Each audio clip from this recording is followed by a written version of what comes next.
Assalamu alaikum wa rahmatullahi wa barakatuh. May the peace and blessings of the Almighty be on one and all. Today we will be discussing another very, very important topic, and that is what we see around us. What do we see? We see a lot of things.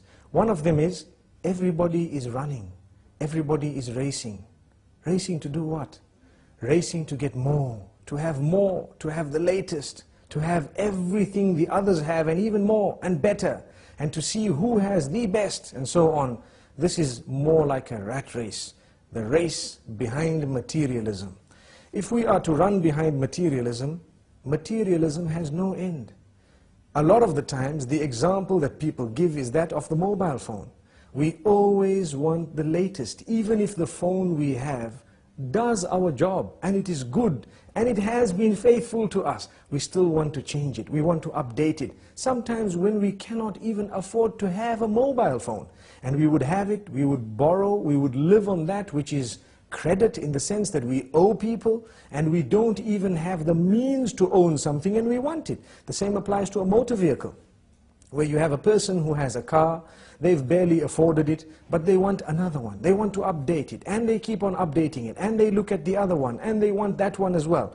And then they are never happy with what they have, because they see what others have. We are taught as Muslims, be happy with what you have.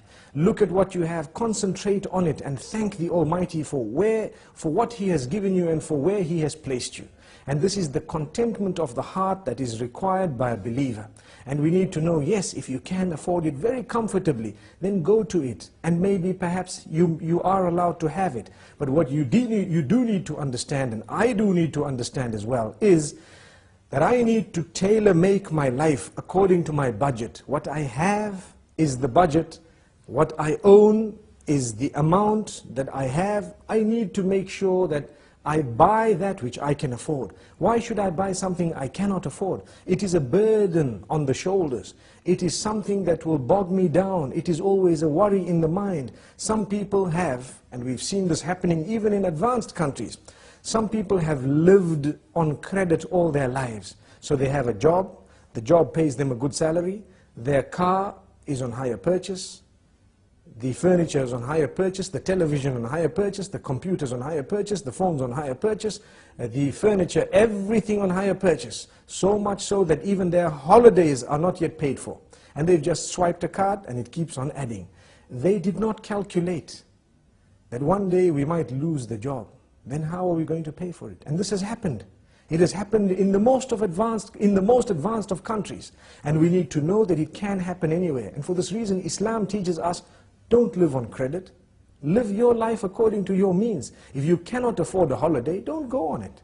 Or go on a more basic holiday. If you cannot afford a mobile phone, don't have one. If you cannot afford a vehicle, go with public transport. It might be better for you. And so on. Yes, we should aim right at the skies. No harm in that. But do not pretend like you're living on a cloud when you have not yet moved above the ground. Because that will probably bring you crashing to the ground.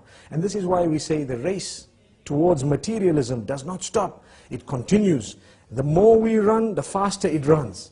So we continue running behind it and there is no stopping. Sometimes it even gets to our marriages. And this is a point that might be a red button being pressed, but we need to say it. When a person is used to changing everything, every time a new model is out, they want a new car, a new phone, a new watch, a new this, a new house, a new...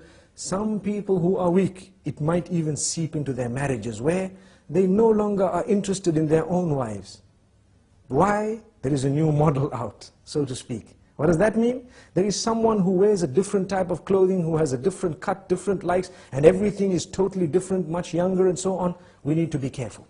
We should never allow this to seep into that department of our lives. And for this reason we say, harness it from the very beginning and you will be calm. You will lead a relaxed life. How many poor people do we have who sleep very well? And on the other hand, how many rich do we have who cannot sleep without a sleeping pill? How ironic. It should have been the other way around. But the reason is, sometimes the more we get, the more we want.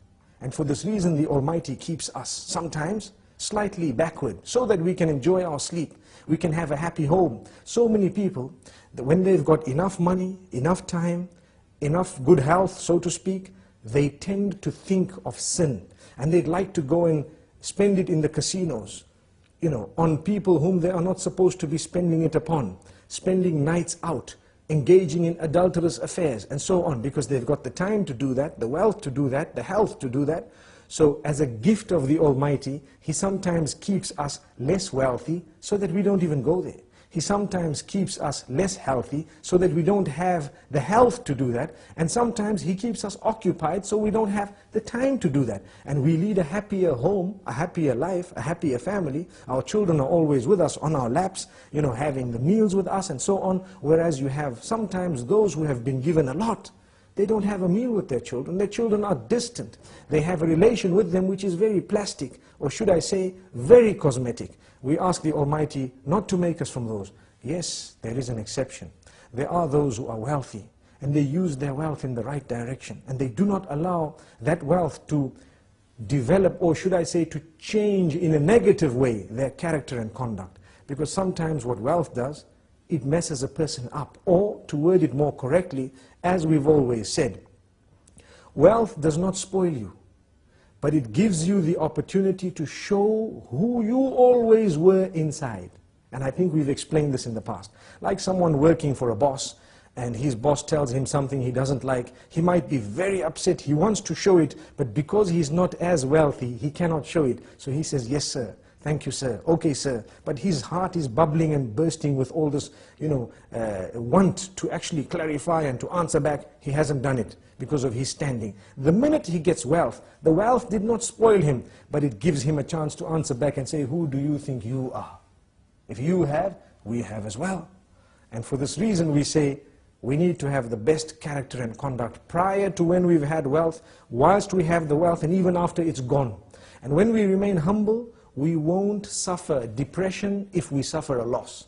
The minute we live a haughty, high life, one thing goes wrong and we're depressed. Why are we depressed? Because we were running behind materialistic items. And we wanted to live a life that was compared to those higher than us, rather than those lower than us.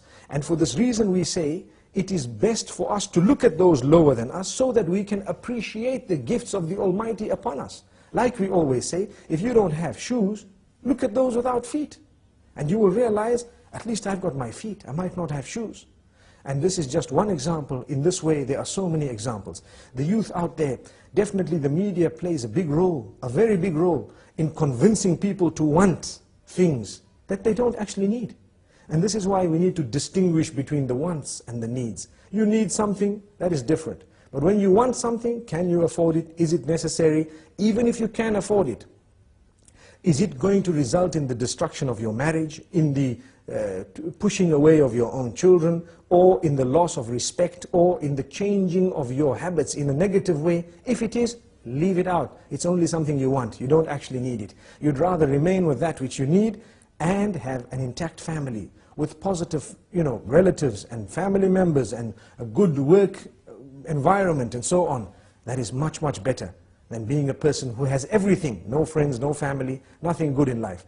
And this is why I repeat, and I'd like to end with this, there are many people who have really prayed for lots of wealth, and when that wealth came to them, it actually came to them with more negativity than anything else. They lost their family members, they lost their relatives, they lost their children, and they lost their sleep as well. Sometimes they lose their health as well. Do you know, when you can afford food and you eat a lot of junk food and you eat a very, very unhealthy solely because you can afford it?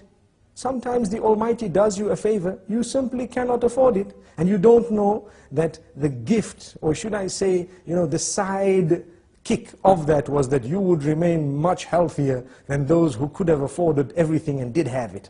So sometimes it's a gift of the Almighty. Let's become happy with the condition we are on, and let us learn to budget very carefully before we spend. Spend very carefully, don't waste that money, and remember, the needs come before the wants. Until we meet again, Assalamu alaikum wa rahmatullahi wa barakatuh.